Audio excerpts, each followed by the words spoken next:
记得迪迦中最下饭的怪兽吗？宗方的万恶之源。故事的开始，我们的宗方指挥闭上了眼睛，优雅的在酒吧晃荡着他的牛奶。哎呀，这个上流惬意呀！一名记者自来熟的凑了上来，二人畅谈戒酒心得。随后电视机朝闻天下报道静冈县北川市海岸发现怪兽尸体。记者刚接完电话，宗方便使出了瞬间转移之术，画面一转，敬业的女记者顶着恶臭已然到达前线，镜头前两位小可爱低调路过，绝景甚至还对着镜头皮了一下，然后就着怪兽散发出的超绝减肥气体，便和星辰打情骂俏了起来。好了，你少啰嗦，赶快采集细胞样本。我知道了，你的鼻子是不是有问题？我的什么有问题？哟呵，不过耳朵倒挺。这个相互点头笑死我了。话分两头，随着最近怪兽陆续出现，媒体镜头给我们展现出民众的不同面貌，有担心房子的，有压力胜利队的。总之，由于周遭居民对于怪兽尸体的强烈抗拒，导致 TPC 高层最终下达了焚烧尸体的命令。虽然居委会队长考虑到没有调查清楚就处理过于草率，但迫于群众压力以及可能发生的海洋污染问题，远古也是老预言家了，海洋污染哦。现在回过头来看，还真是令人唏嘘。而后正负两个队长合计了一下，现在只有2号小燕子在卸了武器之后，装备助推器，才有足够的动能把怪兽调走烧掉，于是就派出了真正的王牌驾驶员丽娜出击，大古1号机支援。队长也是没有放过1号机啊。然后两个人就在电梯间这个有点小小暧昧的气氛中，大古为了缓解丽娜任务的压力，主动提出自己也是脱掉小王子，当然了，指的是抓娃娃。俩人的感情线初见端倪。讨厌不是吗？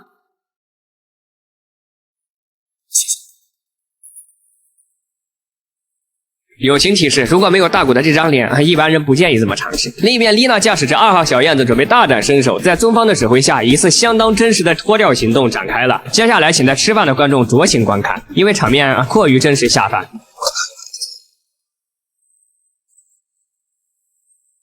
现在开始脱掉。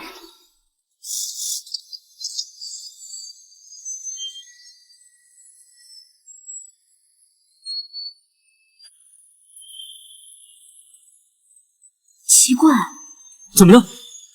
好奇怪，怪兽怎么变得这么轻？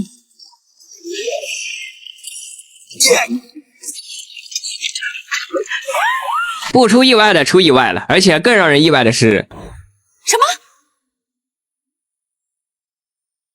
天哪！怪兽犀利赞堂堂复活，哇，这个质感恶心归恶心，但是这个看着黏黏的感觉，配上背部的类似于腐烂生物膜的器官的确有一种僵尸怪兽的即视感。宗方首先下达改变怪兽路径的命令，不然就要直接创飞天然气场。所幸王牌组合使用导弹，成功使犀利赞偏移了路线。另一边奋战在前线，为了追求实时进度和真相的小野田记者，和坐在房间里的怪兽专家形成了强烈的对比。这专家喝着果汁，坐在这猛猛敲键盘，还一直带胜利队的黑节奏，我也是醉了。最后的这几个民众镜头可谓是众生百态，有事不关己高高挂起的，有上午希望防卫军回归的，也有相信胜利队的。总之就是各方态度十分的真实了。而中方想出了用高周波热电加铝片干扰器的作战方式，简单来讲就是用高温直接给怪兽融化到丧失战斗力。毕竟对于没有生命的犀利赞，只有彻底燃尽才能阻止它。眼看计划快要成功，结果露出了之前怪兽吞掉的导弹，中方及时指挥撤退，保住了小燕子和新城。作战失败，但机智的中方很快便想到了 Plan B， 也就是用液化天然气罐烧掉它。这里也可以看到中方的一线指挥能力确实是顶级，毕竟是当年防卫军时期的老人了。中途又给了专家和小野田记者的镜头，一个是在那纸上谈兵胡说八道，给旁边的主持人都整无语了，这主持人的表情我也是笑了。另一个则是真正的星系作战与胜利队的情况。此外，这个飞燕1号的镜头显然和第一集是同样的素材，犀利赞还给尽了个礼 ，Yes sir， 可爱的捏。然后在1号机的掩护下，吊着天然气罐的2号机就成功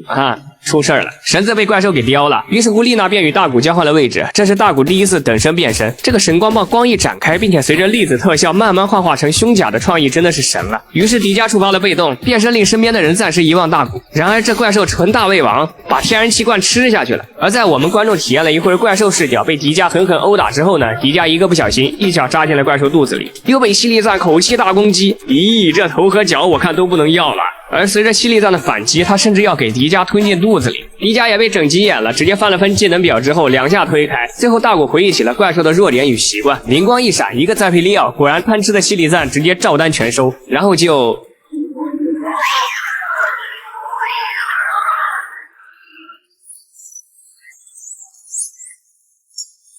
被光线和天然气罐相互反应之后彻底燃尽了。结果小野田记者因为过于投入导致忘了拍照了，惨！又是那个熟悉的酒吧。小野田提到了因为一直见不到心上人喝闷酒，这个伏笔也会在吸血鬼那集回收。作为硬汉的宗方自然是不能露怯的，因此就算是酒量几乎为零，还是拼了一把。后面这段也是体现了小野田记者作为真正媒体人的尊严。这次的全程跟进作战令他对胜利队彻底折服，并且向他们致以衷心的感谢。这里宗方还踉跄了一下。最后全体起立，宗方的传世经典启动。